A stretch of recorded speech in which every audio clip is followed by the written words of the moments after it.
नमस्कार, स्वागत है आपका न्यूज 11 इंडिया में। आपके साथ मैं हूं राधा कुंदेरिया। हरिद्वार के बहुचर्चित कुंभ मेले के बारे में तो आप सभी जानते होंगे, लेकिन उसके एक महीने पहले वृंदावन में लगने वाला कुंभ मेला अपने में एक विशेष महत्व रखता है, जिसको लेके ब्रज के साधु संत और ब्रजवासियों में बड़ी ही उत्सुकता होती है। आपको बता दें कि जब समुद्र मंथन हो रहा था तो अमृत की कुछ बूंदें वृंदावन में भी गिरी थी। तभी से वृंदावन में कुंभ मेले की प्रथा चलती आ रही है। 12 साल के बाद ब्रजवासियों और साधु संतों का इंतजार अब खत्म होने को है। 12 साल के अंतराल में होने वाले वृंदावन कुंभ मेले को लेकर ब्रजवासी बड़े ही उत्सुक रहते हैं। 12 साल के बाद अब वृंदावन में स्याही स्नान होने वाला है।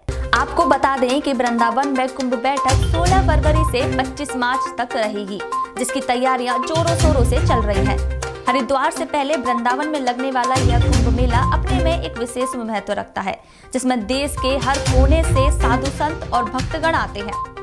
बसंत पंचमी के शुभ दिन ध्वजारोहण के साथ कुंभ का शुभारंभ होगा। इसके बाद पहला स्नान 27 फरवरी को होगा, दूसरा स्नान 9 मार्च को होगा, उसके बाद तीसरा स्नान अमावस्या 13 मार्च को होगा। मेले का समापन रंग भरने एकादशी को पंचकाशीय वृंदावन की परिक्रमा के साथ होगा। वृंदावन कुंभ बैठक मेला का श्री गणेश करने की परंपरा सदियों से काठिया बाबा आश्रम निभाता आ रहा है। इस बार भी कुंभ मेला की ध्वजा भव्य शोभा यात्रा के साथ से निकलेगी। इसमें हाथी, घोड़ा और ऊंटों की सवारी के साथ ठाकुर जी का डोला संत महंत महामंडलेश्वर की भक्ति के साथ निकलेगा। आपको बता दें कि वृंदावन कुंभ मेला 16 फरवरी से 25 मार्च तक चलेगा। घोड़ा गाड़ी पर ठाकुर जी की सवारी होगी। नफीरी और 2 बैंड भी शोभा यात्रा में शामिल होंगे। सैकड़ों साधु संत और भक्तजन भी कुंभ मेला बैठक की शोभा यात्रा का हिस्सा बनेंगे। उत्तर प्रदेश के ऊर्जा मंत्री और क्षेत्रीय विधायक श्रीकांत शर्मा ने शनिवार को वृंदावन कुंभ मेला बैठक की तैयारियों की समीक्षा की। उन्होंने मेला क्षेत्र के स्थलीय निरीक्षण के दौरान तैयारियों की समीक्षा करते हुए सभी विभागों के कार्यों की प्रगति रिपोर्ट मांगी। 5 फरवरी तक हर हाल में सभी काम 100% पूरे होने के निर्देश भी दिए। आपको बता दें कि विभिन्न धार्मिक पहलुओं पर चर्चा के दौरान संतों ने मुख्यमंत्री योगी को भी वृंदावन में आने का निमंत्रण दिया। इसको उन्होंने सहज ही स्वीकार कर लिया। इसके बाद साधु संतों ने संत समागम का नाम लेकर चिंता जताई, तो उस पर भी मुख्यमंत्री ने परंपरागत नाम पर सहमति दी। संतों ने मेला क्षेत्र की जमीन को संरक्षित करने की अपील मुख्यमंत्री से की, जिससे भविष्य में उक्त स्थल अवैध कब्जों का शिकार न हो सके। मुख्यमंत्री ने इस पर अमल के निर्देश जारी किए हैं। तो कैसी चल रही हैं वृंदावन कुंभ मेले की तैयारियां? यमुना तट पर कैसा माहौल है, कैसा वातावरण है वहां का, इसका अनुभव तो वहां जाकर ही लगाया जा सकता है। तो चलिए आपको सीधे ले चलते हैं यमुना तट पर। योगीराज भगवान श्री कृष्ण की नगरी के साथ मथुरा विख्यात है, राधा रानी के जयघोषों के गूंजने के साथ ही। परंतु मथुरा इस समय विश्व पटल पर जहां धर्म के क्षेत्र में अपनी पहचान बना चुका है, तो वर्तमान स्थिति में यदि देखा जाए तो मथुरा की पहचान यहां पर आयोजित होने वाले विशेष कुंभ मेले को लेकर के बनी हुई है। आने वाली 16 फरवरी से आयोजित होने वाले इस कुंभ मेले के आयोजन को भव्य और दिव्य स्तर प्रदान करने के लिए जिला प्रशासन शासन के निर्देश पर पूर्ण रूप से लगा हुआ है और हर एक प्रकार से तैयारी में जुटा हुआ है कि यहाँ आने वाले कुंभ मेले में यमुना नदी के पतित पावन जल में स्नान करने के लिए आने वाले श्रद्धालुओं को किसी भी प्रकार की कोई समस्या ना उठानी पड़े, कोई भी परेशानी ना उठानी पड़े। यहाँ जो भी श्रद्धालु मन में भाव लेकर के आए तो वो स्नान कर कुंभ मेले के भव्य और दिव्य आयोजन में अपनी भागीदारी निभाते हुए यहाँ से वही धार्मिक भावनाओं को सजो करके अपने घर की ओर वापस लेकर के जा सके। ये जिला प्रशासन का पूरी तरह से व्यवस्थाओं में समावेश होते हुए सामने नज़र आता भी है। आने वाली 16 फरवरी से जब कि इस भव्य और दिव्य कुंभ के आयोजन का शुभारंभ होगा, तो उससे पूर्व 14 फरवरी को संभावना जताई जा रही है कि उत्तर प्रदेश सरकार के मुख्यमंत्री योगी आदित्यनाथ इस पूरे भव्य आयोजन का शुभारंभ स्वयं अपने आप करेंगे और अपनी मौजूदगी में ही इसके पूरे कार्यक्रम के आयोजन का शुभारंभ और शंखनाद किया जाएगा। इसकी व्यवस्थाओं में जिला प्रशासन पूरी तरीके से जुटा हुआ है। वृंदावन के कुंभ आयोजन को 16 फरवरी से जो वृंदावन का महाकुंभ आयोजन किया जा रहा है, इस महा महोत्सव के आयोजन को लेकर के हमारे स्टूडियो में लगातार आप देखते भी रहते हैं, हमारे एंकर साथी हैं, लेकिन वर्तमान में यहाँ मौजूद हैं। वो इस तैयारियों का जायज़ा ले रही हैं और अपने तरीके से किस प्रकार से आप तक वो चीज़ें पहुँचाई जा सकें, वो हमारी एंकर साथी हमारे साथ राधा रानी मौजूद है। नाम से ही आपने देख लिया होगा, भावनाएं उमड़ के आती हैं। राधा रानी श्रीधाम वृंदावन की मूलभूत व्यवस्थाओं के मध्य मूल रूप से रहने वाली राधा हमारी सहयोगी हैं। ये भी हमारे साथ मौजूद है। लगातार पिछली बार जो भी कुंभ के आयोजन रहा उसमें भी आप गए थे, आपने धार्मिक भावनाओं से उत्प्रोत होकर के यहाँ कुंभ का स्नान भी किया था और इन सभी व्यवस्थाओं को पहले जब एक सामान्य रूप में देखा था, अब मीडिया की निगाह से देख रही है। लगातार जिला प्रशासन जिस प्रकार की व्यवस्थाओं को अंतिम रूप देने में लगा हुआ है और आप अपनी खबरों के माध्यम से वो सारी चीज़ें आप तक भी पहुंचाती हैं।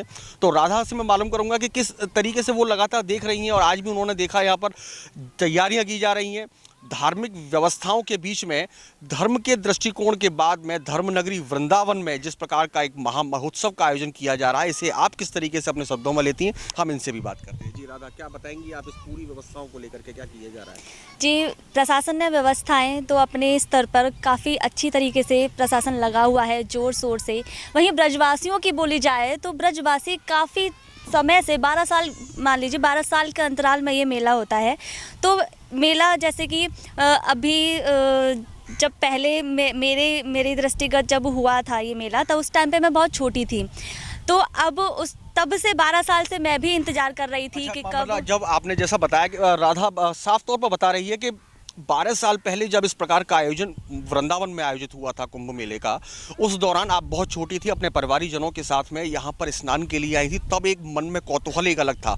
आपके शब्दों से स्पष्ट रूप से नजर आता है कि श्रीधाम वृंदावन के निवासी ही नहीं अपितु ब्रजमंडल और साथ में आसपास के जितने भी क्षेत्र के निवासी हैं वो भी इस आयोजन के आयोजित होने का बहुत बेसब्री से इंतजार करते हैं। राधा के शब्दों से स्पष्ट नजर आ गया। राधा, पहले जब आप आई थी मम्मी डैडी के साथ आई, अपने परिवारीजनों के साथ आई, सारी व्यवस्थाओं आपने देखा था, नहाई भी थी जी। आज बतौर एक मीडिया कर्मी आप जुड़ी हुई हैं, मीडिया के दृष्टि से आप इसको कवरेज भी ले रही हैं। मेरे साथ में और साथी जो भी कवरेज आप तक पहुंचाते हैं, स्टूडियो तक पहुंचाते हैं, उसको आप अपने शब्दों में बयां करके लोगों तक पहुंचाती हैं, हमारे दर्शकों तक पहुंचाते हैं। सम्मानित दर्शक जिस तरीके से उन चीज़ों को देख पाते हैं, इस बार कैसे भिन्न नज़र आ रहा है पूरा? राधा कहने को बहुत कुछ चाहती है, लेकिन फिर भी कहीं ना कहीं मन में संकोच आ जाता है कि आखिर हम मीडिया कर्मी हैं, हम किसी के पक्षधर नहीं हो सकते, हम किसी के विरोधाभास भी नहीं हो सकते। हमारा काम है सिर्फ वो चीज़ है जो ज़मीनी स्तर पर काम किया जा रहा है उसको आप तक पहुंचाना। हम मध्यस्थता नहीं कर सकते, हम सिर्फ एक मीडिएटर के तौर पर काम आ सकते हैं कि वहाँ पर लाई हुई चीज़ें, वहाँ पर किए गए क्रियान्वयन किए गए उस कार्य को आपके मध्य तक पहुँचाया जा सके। राधा ने बखूबी बताया कि जब वो बच्चे थे, जब वो अपने परिवारीजनों के साथ, अपने गार्जियंस के साथ में यहाँ पर 12 साल पहले जब वो आयोजन हुआ था, उसमें वो बतौर एक श्रद्धालु के वो सम्मिलित हुई थी और आज 12 साल के बाद में फिर एक बार ये पावन और पतित मौका वृंदावन में फिर एक बार उपलब्ध हुआ है, जब श्रीधाम वृंदावन के यमुना किनारे के उस घाट पर श्रद्धालुओं को एक बार फिर से महाकुंभ के उस आयोजन में सम्मिलित होने का मौका मिलेगा। तो आने वाले 16 फरवरी से आयोजित होने वाले इस विशेष महा महोत्सव के आयोजन में किस प्रकार की जिला प्रशासन की व्यवस्थाएं होंगी, शासन के निर्देश पर श्रद्धालु किस तरीके से उन व्यवस्थाओं के बीच पतित पावन माँ यमुना के निर्मल जल में गोता लेकर के धर्म के गोता खोएंगे और उसके बाद में मन में जो भावनाएं लेकर के जाएंगे, ये आने वाला। आज हम मौजूद है वृंदावन में, जो कि वृंदावन में होने वाले कुंभ की तैयारियां यहाँ पे जोरों शोरों से चल रही हैं। नगर निगम के प्रशासन की ओर से यहाँ की तैयारियां बहुत खास तरीके से की जा रही हैं, साफ़ सफाई की, और यहाँ पे आने वाले श्रद्धालुओं का विशेष ध्यान रखने के लिए यहाँ पे तैयारियों का जोर शोर से चल रही हैं। और देखा जाए कि जैसा कि पहले विगत बीते हुए अर्ध कुंभ में जो तैयारियां की गई होंगी, उनसे विशेषकर आने वाले जो कुंभ में हैं, जो कि 16 फरवरी से लगने वाला है, वह कुंभ और भी विशाल दिखेगा और यहाँ पे सज्जो सजावट भरपूर तरीके से की जा रही है। अगर देखा जाए कि प्रेजेंट टाइम में जो पहले कच्ची सड़कें थी परिक्रमा मार्ग की, वो बन चुकी हैं।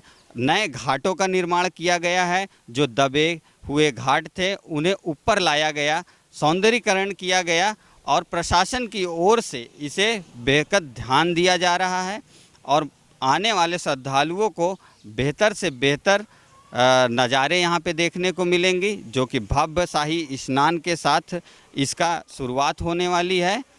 और रही बात यहाँ के लोगों की, तो लोग इसके लिए उत्साहित हैं आने वाले कुंभ के लिए। कैमरामैन रविंद्र के साथ मैं दीपांशु सिंह, न्यूज़ 11। आज की हमारी वृंदावन कुंभ मेले की खास रिपोर्ट में इतना ही। आगे की जानकारी के लिए जुड़े रहिए हमारे साथ, देखते रहिए न्यूज़ 11 इंडिया। नमस्कार।